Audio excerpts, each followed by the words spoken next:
दिनांक 8 जून 2025 रविवार को शक्तिवेश अवतार योगी आदित्यनाथ जी, मुख्यमंत्री उत्तर प्रदेश के जन्मोत्सव के अवसर पर सनातन स्वाभिमान सप्ताह में आयोजित विराट वैदिक महायज्ञ, विचार संगोष्ठी एवं विकास कार्यों के लिए धन्यवाद दिवस तथा गणमान्य विभूतियों का सम्मान समारोह अत्यंत भव्य, गरिमामय और प्रेरणादायक रहा। यह ऐतिहासिक सफल आयोजन श्री देवालय संघ एवं वर्ल्ड आर्यन फाउंडेशन के सौजन्य से विश्व हिंदू महासंघ शिक्षक एवं बुद्धिजीवी प्रकोष्ठ के तत्वावधान में किया गया। मंच पर अनेक पूज्य धर्मगुरु और राष्ट्र प्रेम से ओतप्रोत विभूतियां विराजमान रहीं।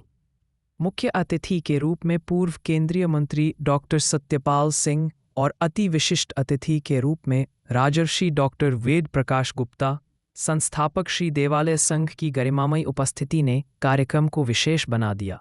आपके साथ मंच पर इंजीनियर के.पी. सिंह, महामंडलेश्वर आचार्य कृष्ण विश्वतपाड़ी जी और सद्य चयनित IAS अधिकारी श्री विकास कुंडू उपस्थित रहे। कार्यक्रम की अध्यक्षता चौधरी जयवीर सिंह, प्रधान कुंडू खाप ने की और संचालन कुंडू खाप उत्तर प्रदेश के नवनियुक्त प्रधान चौधरी गजेंद्र सिंह ने किया। कार्यक्रम की सफलता का मूल मंत्र रहा राष्ट्र, संस्कृति और सनातन धर्म के प्रति समर्पण। संस्कृति और संस्कार युक्त समाज के निर्माण के उद्देश्य के प्रति समर्पित श्री देवालय संघ की ओर से समारोह में 20 विद्यालयों को संस्कार शिक्षा केंद्र के रूप में स्थापित कर सम्मानित किया गया। इसी के साथ श्री देवालय संघ के मूल मंत्र जय हो माता पिता की का उद्घोष किया गया। आइए सुनते हैं क्या कहा श्री देवालय संघ के चेयरमैन राजर्षि डॉक्टर वेद प्रकाश जी, संस्कृति सेवक ने। भारत माता की वंदे, जय हो माता पिता की। देखिए, अभी जो जय हो माता पिता की का उद्घोष है, एक मंत्र रूप में जो श्री देवालय संघ के द्वारा प्रभु ने दिलवाना शुरू किया है, इसके बारे में थोड़ी सी बात मैं कहूंगा आपको कि हम कहते हैं गुरु ब्रह्मा गुरु विष्णु गुरु देवो महेश्वराय। गुरु के अंदर ब्रह्मा विष्णु महेश सब आ गए और पहला गुरु कौन? माता पिता। माता पिता के अंदर ब्रह्मा विष्णु महेश गुरु सारे आ गए हैं और हम उनकी जय करना भूल गए हैं। तो फिर बोलेंगे एक बार, जय हो माता पिता की। आप सभी को मेरा प्रणाम। आप सबके भीतर बैठे हुए परम पिता परमात्मा को मेरा प्रणाम। भारत को शेरों का देश कहा गया। इतिहास की बात करें तो कृष्ण भगवान जब पांडवों के लिए 5 गांव मांगने गए तो उसमें एक आपका बागपत भी था। और यहाँ पर जो पांडवों के लिए लाक्षागृह बनाया गया था वो भी इसी धरती के अंदर है। और यहाँ पर जैन मंदिर बहुत अच्छे, बहुत प्रसिद्ध जैन मंदिर हैं। डेरा सच्चा सौदा का प्रसिद्ध आश्रम बरनाला के अंदर यहाँ पर है। और इस धरती के बारे में क्या कहें? इस धरती में श्याम अली जैसे स्वतंत्रता सेनानी, चौधरी चरणजीत सिंह जैसे राष्ट्र पुरुष, भारत रत्न और डॉक्टर सत्यपाल जी जैसे, जिन्होंने अपना जीवन पूरा समर्पित कर दिया है देश और मानवता के लिए, जिन्होंने इस क्षेत्र के विकास के लिए अतुलनीय कार्य किए हैं। मैं आपको अपना इस धरती को प्रणाम, जिनने ऐसे महान सपूत पैदा किए हैं, आप सबको प्रणाम। मेरा सौभाग्य है कि आज मैं डॉक्टर सत्यपाल जी, जयवीर जी की कुंडू, इंजीनियर के.पी. सिंह जी और विकास जी जो नए IAS बने हैं, इनके सानिध्य में बैठकर और आप सब महानुभाव के समक्ष धन्यवाद के दिवस के रूप के अंदर कुछ बात करने का मुझे सौभाग्य मिल रहा है। इसलिए सबसे पहले मैं धन्यवाद करूंगा आचार्य महामंडलेश्वर श्री कृष्ण विश्वतपाणी जी का महाराज का। धन्यवाद। धन्यवाद कैसा सुंदर शब्द है। यदि शब्द कोश के अंदर एक शब्द निकाला जाए जो सबसे सुंदर है तो वो होगा धन्यवाद। धन्यवाद कहने वाला भी खुश होता है, जो दे रहा है उसका घटता कुछ नहीं है। जब कुछ देते हैं तो घटता है, पर धन्यवाद देने वाले का भी कुछ घटता नहीं है, वो भी खुश होता है। और जिसको धन्यवाद देते हैं वो भी खुश होता है। और तो इस देने को लेने को, सुनता है, देखता है, वो भी खुश होता है। धन्यवाद करते हुए हम विनम्र हो जाते हैं। धन्यवाद हम जोर से नहीं बोलते हैं, विनम्रता से बोलते हैं, प्रेम से बोलते हैं और मीठा होकर बोलते हैं। और बाबा नानक ने क्या कहा? मिठत नहीं नाम का गुण जंगाया था। सारे गुणों की खान है मीठा बोलना और चुप कर रहना। जो व्यक्ति धन्यवाद करना सीख जाता है, जिसमें धन्यवाद करने की भावना आ जाती है, वो कभी दुखी नहीं होगा। और उसके विपरीत जिसको शिकायत करने की भावना जिसमें आ जाती है, वो कभी सुखी नहीं रहता। धन्यवाद और शिकायत दो तलवारें हैं जो एक म्यान में नहीं रह सकती। तो आप धन्यवाद करना सीख लें या शिकायत करना सीख लें। और मेरा आज निवेदन रहेगा सत्यपाल जी से और आचार्य जी से कि धन्यवाद दिवस के रूप के अंदर पूरे विश्व के अंदर, जैसे पर्यावरण दिवस है और अन्य दिवस बनाए गए हैं, योग दिवस है, इसको भी एक दिवस के रूप के अंदर जीवन में से मनवाया जाए, ताकि एक दिन पूरा विश्व धन्यवाद करे अपना। लेकिन केवल धन्यवाद करके हम भूल ना जाए, छोड़ ना दें, कुछ आगे भी करना बनता है। जिनके प्रति धन्यवाद करते हैं हम लोग, उनके प्रति कुछ कर्तव्य अपना बनता है। एक कवि ने लिखा कि शहीदों की चिताओं पर लगे गए हर वर्ष मेले, शहीदों की चिताओं पर लगे गए हर वर्ष मेले, वतन पर मिटने वालों का बाकी यही निशान होगा, यही निशान होगा। बस यहाँ चूक है, हम केवल इसी बात को साल में एक बार मेला लगाकर भूल ना जाएं। जिन महापुरुषों ने देश और मानवता के लिए, धर्म के लिए बलिदान किया है, उनको भूल ना जाएं, याद रखें।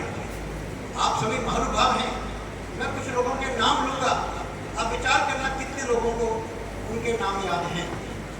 गुरु तेग बहादुर जी का नाम तो सबको याद होगा, और उनके साथ में कौन गए थे? भाई दयाला जी। गुरु तेग बहादुर जी को डराने के लिए पहले उनके शिष्य भाई दयाला जी को रुई बांध कर डरा दिया गया। कितनों को याद है नाम ये? भाई सतीदास को गरम कड़ाहे में खोलते पानी में लाकर जला दिया गया, और भाई मतीदास का शरीर आरे से चीर दिया गया। मुझे नहीं पता कितने लोगों को नाम याद रहेंगे, हम क्यों भूल सकते हैं ऐसे नामों को? इसके आगे चले, जब गुरु तेग बहादुर जी का शीश कटा गया तो बहुत अंधेरी आई। उनके धड़ को एक उनका शिष्य उठाकर ले गया और उनके शीश को एक उनका अन्य शिष्य उठाकर ले गया। अब देखिए प्यार, जो शिष्य उनका धड़ उठाकर ले गया, उसने अपने घर में जाकर आग लगा दी ताकि उनका संस्कार हो जाए, उनका अपमान ना हो उनके धड़ का। और जो शीश ले गए, उनके पीछे औरंगजेब ने अपनी सेना लगा दी कि जाओ पकड़ कर लाओ। बड़े खालसा गांव सोनेपत के पास गए, वहां पहुंचे वो लोग, और गांव वालों को कहा भाई हमारे पीछे औरंगजेब की सेना आ रही है, गुरु जी का शीश को कैसे बचाए? वो आनंदपुर साहब के अंदर गुरु जी के शीश को ले जाना चाहते थे। आगे बहुत करुणा की बात हुई, वहां के कुशल सिंह कहीं आ गया। उन्होंने कहा भाई औरंगजेब ऐसे नहीं मानेगा, शीश तो देना पड़ेगा। तो ये कैसे करते? कहते मेरी शक्ल मिलती है हमसे, अब मेरा शीश कट कर दे दो। कितने लोगों को कुशल सिंह भैया का नाम याद है? विचार करें हम लोग, क्या हमें उनका नाम भूल जाना चाहिए? इतिहास को मत भूलें, इतिहास हमें शिक्षा देता है। इतिहास में और बातें भी कुछ याद रखने की है। कुछ वो लोग जिन्होंने हमारी संस्कृति को बचाने के लिए, हमारे धर्म को, देश को बचाने के लिए बलिदान किया, इसके साथ में उन लोगों को भी याद रखें जिन्होंने हमारे को कष्ट दिया।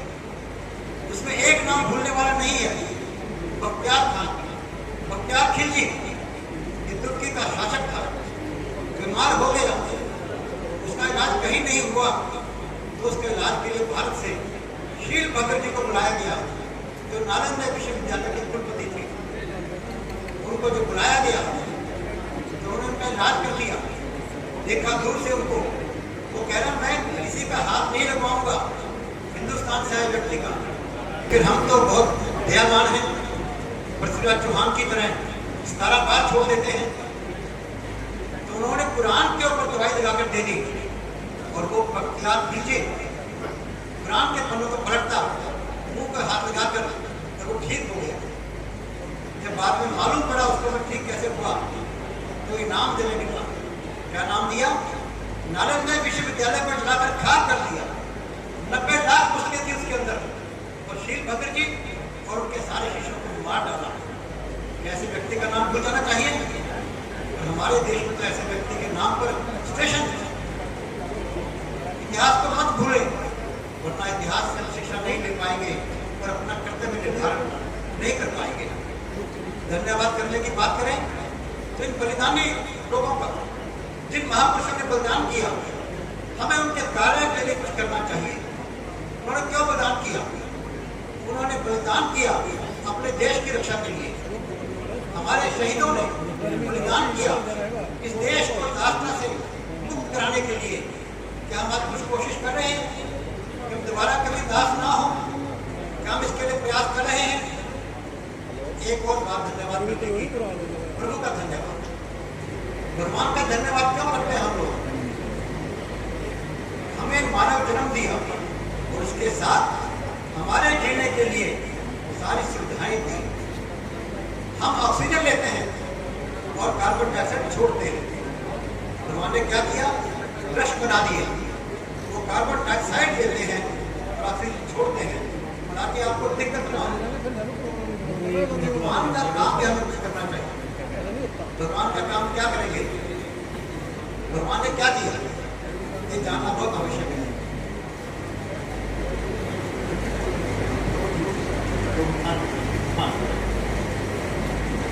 महाभारत के बाद कृष्ण जी से पूछा गया भगवान से कि भगवान आप चाहते तो इतना विनाश नहीं होता। कृष्ण ने कहा कि भाई मेरे चाहने से कुछ नहीं होता। एक भाई कैसे चाह सकता है उसकी बहन का चीर हरण हो? लेकिन फिर भगवान कहते हैं जब जब धर्म की हानि होती है मैं जन्म लेता हूँ। जब जब धर्म की हानि होती है, राक्षसी प्रवृत्ति वालों का विनाश करने के लिए मैं जन्म लेता हूँ। और आज फिर राक्षसी प्रवृत्तियां बहुत तेजी से सिर उठा रही है। हम सबका फर्ज बनता है, कर्तव्य बनता है कि हम प्रभु के नाम को भी याद रखें और प्रभु के काम में भी कुछ हम योगदान करें। राक्षसी प्रवृत्ति समाप्त कैसे होगी? उसका एक ही इलाज है, हमको शक्तिशाली बनना होगा।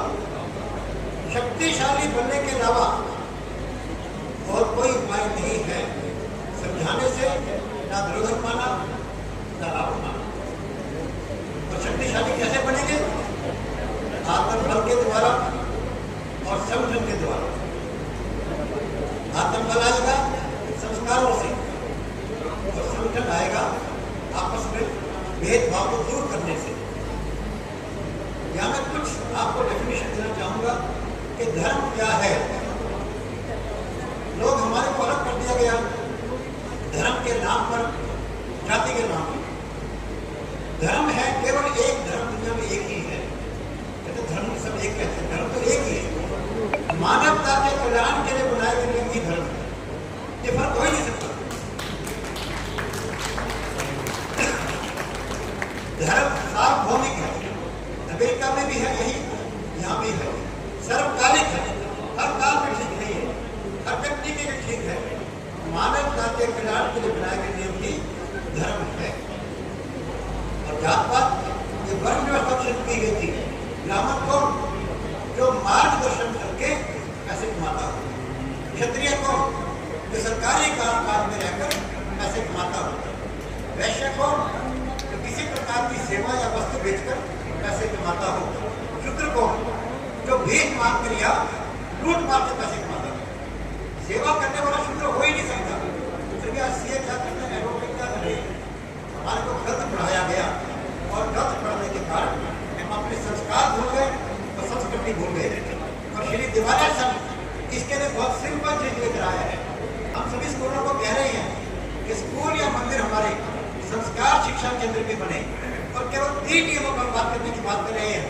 पहला नियम है हम माता पिता की सेवा करेंगे बहन बेटी का सम्मान करेंगे, पति पत्नी व्रत का पालन करेंगे, संस्कार घर में आ जाएंगे, घर में समृद्धि आ जाएगी। दूसरा संकल्प हमारा है कि हम मानते हैं कि परमात्मा हर जगह पर है, सब में है, हम किसी से भेदभाव नहीं करेंगे। और तीसरा संकल्प, हम शक्तिशाली बनेंगे और राष्ट्रीय शिक्षा प्रवृत्ति को समाप्त करेंगे। हम शक्तिशाली बनेंगे, राष्ट्रीय शिक्षा प्रवृत्ति को समाप्त करेंगे। इन शब्दों के साथ मेरा आप सबको फिर प्रणाम, प्रभु से प्रार्थना कि हम सबको नेक कार्य करने में प्रेरणा दें, नेक कार्यों में सफलता दें। बहुत बहुत प्रणाम, बहुत बहुत धन्यवाद।